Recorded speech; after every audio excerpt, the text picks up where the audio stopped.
राजनीति, आंदोलन, किसान, करप्शन, गरीबी, इन सभी मुद्दों पर आवाज उठाएगा अब तक न्यूज इंडिया। सत्ता के आगे जब भी सवाल कमजोर पड़ने लग जाए तो सवाल उठाने पड़ते हैं। बोल के लफ्ज आजाद है तेरे, बोल के सच जिंदा है अब तक।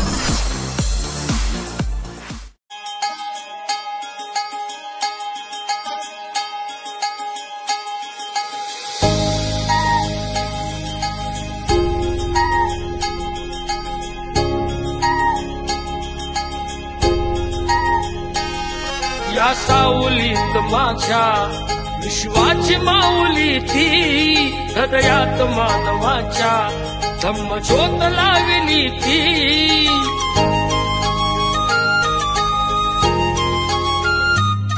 या सावलीत माझ्या विश्वाची माऊली ती, हृदयात मानवाच्या धम्मज्योत लावली ती।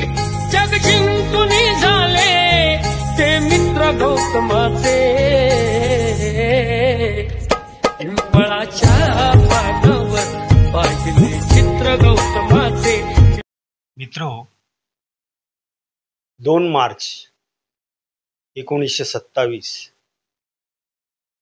महामानव डॉक्टर बाबासाहेब आंबेडकरांनी मानवतेला मानवतेचा लढा लढण्यासाठी काळाराम मंदिर सत्याग्रह केला।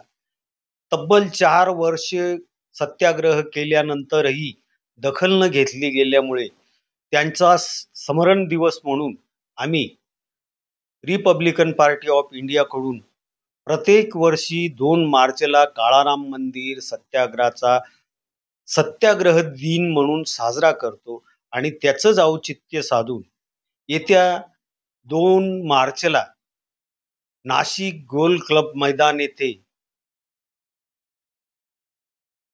राज्यव्यापी बौद्ध धम्म परिषद आयोजित करण्यात आली आहे आणि त्या परिषदेसाठी हजारो नव्हे लाखोच्या संख्येने समाज एकत्र यावा ही सर्व रिपाईची इच्छा।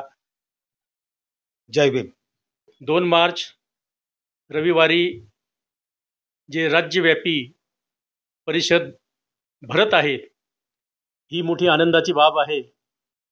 या देशाला खऱ्या अर्थानं युद्ध नको बुद्ध हवेत आणि आज रोजी जी परिषद होत आहे ही परिषद कुठेही ही धम्म परिषद आहे आणि पक्षविरहित ही बौद्ध परिषद आहे। म्हणून या परिषदेचं खऱ्या अर्थानं रामदासजी आठवले अध्यक्षपद भूषवतात। स्वागत अध्यक्ष म्हणून माननीय प्रकाशजी लोंढे हे भूषवतील। आपण सर्वांनी या परिषदेमध्ये धम्म परिषदेमध्ये यायचं आहे ही नम्र विनंती। Republican party of India Athawale पक्षामार्फत प्रत्येक वर्षी 2 मार्च रोजी काळाराम मंदिर सत्याग्रह याचे औचित्य साधून काळाराम मंदिराच्या द्वाराशी माननीय प्रकाशजी लोंढे साहेब प्रत्येक वर्षी तिथे कार्यक्रम घेतात आणि त्याच दिवसाचं औचित्य साधून यावेळेस पक्षाव्यतिरिक्त सर्व धर्म समभाव असा संदेश जाण्यासाठी तरुणांना तसेच संपूर्ण बौद्ध समाजाला तसेच इतर सर्व समाजांना आपल्यामध्ये समाविष्ट करून भगवान गौतम बुद्धांचे पंचशील त्रिशरण हे सांगून त्यांचे महत्त्व सांगून तरुणांना वेगवेगळ्या गोष्टींपासून मुक्ती देणे, त्यांना धार्मिकतेकडे आणणे हा प्रमुख उद्देश ठेवून ही ऐतिहासिक राज्यव्यापी बौद्ध धम्म परिषद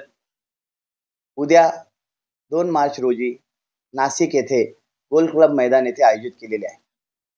या परिषदेचे आमंत्रण माननीय मुख्यमंत्री श्री देवेंद्र फडणवीसजी, माननीय उपमुख्यमंत्री श्री एकनाथजी शिंदे साहेब, माननीय उपमुख्यमंत्री श्री अजितदादा पवार यांनाही देण्यात आलेले आहे। या कार्यक्रमासाठी केंद्रीय मंत्री किरण रिजिजूजी हेही उपस्थित राहणार आहेत आणि यासोबतच नाशिक जिल्ह्यातील सर्व प्रमुख आमदार खासदार व मालेगावचे लाडके नेतृत्व माननीय दादाजी भुसे साहेब हे सुद्धा तिथे उपस्थित राहणार आहेत.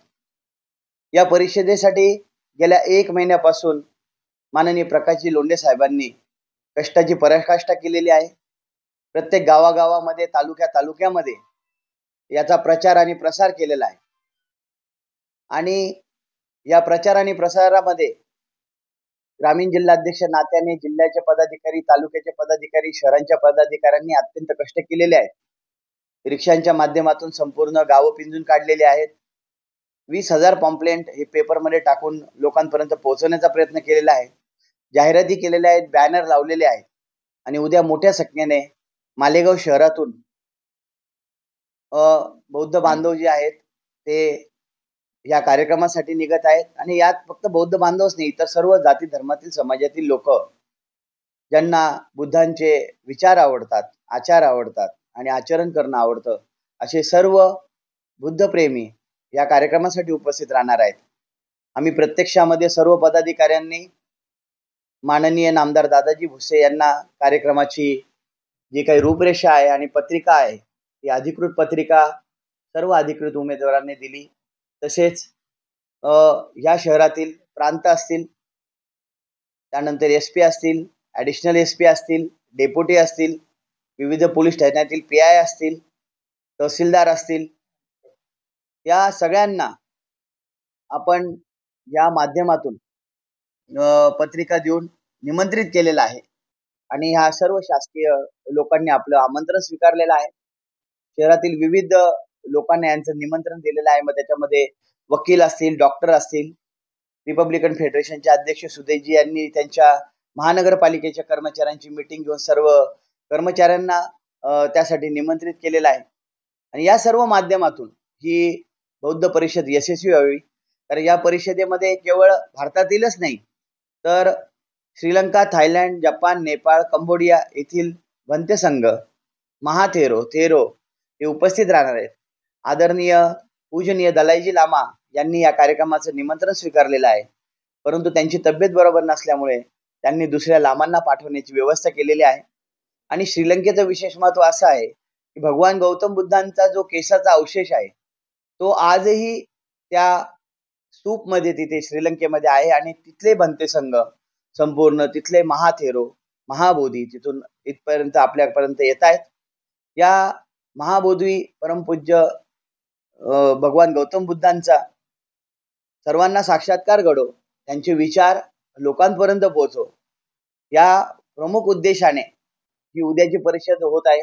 या परिषदेचे अध्यक्ष माननीय नामदार रामदासजी आठवले साहेब, केंद्रीय सामाजिक मंत्री हे असून राष्ट्रीय अध्यक्ष रिपब्लिकन पार्टी ऑफ इंडिया, तसेच या कार्यक्रमाचे अध्यक्ष माननीय प्रकाशजी लोंढे साहेब, उत्तर महाराष्ट्र प्रमुख तथा नाशिक जिल्हा प्रमुख. मी नाशिक जिल्हा ग्रामीण या आम्ही सर्व जिल्हा पदाधिकाऱ्याकडून मी एकच नम्र निवेदन करतो की कार्यक्रमाला एका विशिष्ट समाजाकडे च्या दृष्टीने न बघता समता, बंधुता, शांततेच्या मार्गाने आणि एक वैचारिक मार्गाने आपण कसं चालायला पाहिजे याचा हा कार्यक्रम घेतलेला आहे. आणि त्यामध्ये हजारो तरुणांना उद्या तसं मार्गदर्शन होणारे, हजारो परिवारांना उद्या मार्गदर्शन होणारे. माझी एकच नम्र विनंती आहे की आपण या कार्यक्रमासाठी उपस्थित व्हावं आपल्या परिवाराच्या सोबत. आणि आम्ही जाहीर आवाहन करतो, आम्ही वेगवेगळ्या गाड्या दिलेल्या आहेत, परंतु आपल्या माध्यमातून सांगतो की समजा कोणाला गाडी नसेल, वाहनाची यायची अडचण असेल तर त्यांनी आमच्याशी संपर्क साधावा. त्यांना वाहन सुद्धा पुरवले जाईल. कार्यक्रमाच्या ठिकाणी जेवणाची व्यवस्था आहे. कार्यक्रमाच्या ठिकाणी 4 वेगवेगळे गायक आहेत, तिथं गाण्याची व्यवस्था आहे, मनोरंजनाची व्यवस्था आहे. आणि त्यानंतर दीक्षेचा कार्यक्रम घेतला जाणार आहे. माननीय नामदार रामदासजी आठवले साहेब हे आज सकाळीच नाशिकमध्ये दाखल झालेले आहेत. त्यांनी संपूर्ण इतंभूत इथली माहिती घेतलेली आहे. आणि आज त्यांनी तिथे जो काही स्टेज वगैरे आहे त्याची पण संपूर्ण पाहणी केलेली आहे. माननीय नामदार आठवले साहेब याच्यासाठी 2 दिवस हे नाशिकमध्येच आहेत. आणि उद्या आपण 4 वाजता गोल्फ क्लब मैदान येथे उपस्थित व्हावे आणि ह्या कार्यक्रमाची शोभा वाढवावी एवढेच नम्र निवेदन करतो. आणि येताना सर्व बांधवांनी कृपया नम्र निवेदन आहे की यासाठी आपण पांढरे शुभ्र वस्त्र परिधान करून यावे. जय भीम.